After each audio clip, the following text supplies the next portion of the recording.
دنیا میں اللہ رب العزت نے انسان کو بہت ساری نعمتوں سے نوازا ہے۔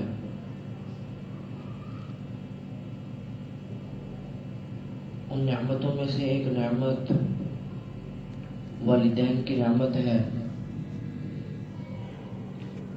والدین بہت بڑی نعمت ہے دنیا کے اندر، جس سے آج انسان بہت لاپرواہی میں ہے، جبکہ قرآن پاک میں اور رسول اللہ صلی اللہ علیہ وسلم نے اپنی احادیث کے اندر بہت زیادہ اہمیت بتلائی ہے اس کی۔ چنانچہ تقریباً قرآن پاک میں 14 مقامات ہیں جہاں اللہ رب العزت نے والدین کی خدمت اور ان کے ساتھ حسن سلوک کا حکم دیا،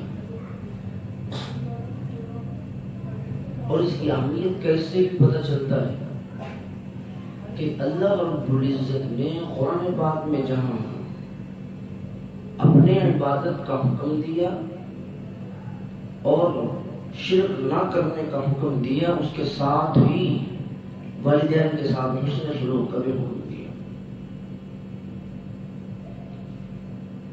سورہ بقرہ کی آیت ہے وَإِذْ أَخَذْنَا مِيثَاقَ بَنِي إِسْرَائِيلَ لَا تَعْبُدُونَ إِلَّا اللَّهَ وَبِالْوَالِدَيْنِ إِحْسَانًا، کہ ہم نے بنی اسرائیل سے عہد و پیمان لیا کہ اللہ رب العزت کے سوا تم کسی کی عبادت نہیں کرو گے اور والدین کے ساتھ حسن سلوک کرو۔ وَاعْبُدُوا اللَّهَ وَلَا تُشْرِكُوا بِهِ شَيْئًا وَبِالْوَالِدَيْنِ إِحْسَانًا، کہ اللہ کی عبادت کرو، اس کے ساتھ کسی کو شریک مت ٹھہراؤ اور والدین کے ساتھ حسن سلوک کرو۔ اسی طرح اور بہت سارے مقامات پر اللہ نے اسی طرح حکم دیا ہے۔ اور والدین تو ایک ایسی چیز ہے کہ وہ کافر بھی ہوں تو پھر بھی ان کی اطاعت کا حکم ہے۔ اس نے حضور پاک صلی اللہ علیہ وسلم سے پوچھا، یا رسول اللہ، اولاد پر ماں باپ کا کتنا حق ہے؟ آپ علیہ الصلوۃ والسلام نے فرمایا کہ وہ تمہاری جنت اور دوزخ ہیں۔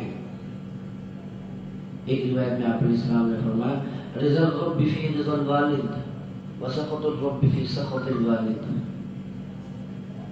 کہ اللہ رب العزت کی رضا والدین کی رضا کے اندر ہے، اور اللہ رب العزت کی ناراضگی والدین کی ناراضگی کے اندر ہے۔ اس لیے دنیا کے اندر اللہ رب العزت نے بہت بڑی نعمت دے رکھی ہے کہ آدمی اپنے والدین کی خدمت کر کے، ان کی اطاعت کر کے، ان کا حکم مان کر کے دنیا کے اندر اپنے اوپر جنت کو لازم کروا سکتا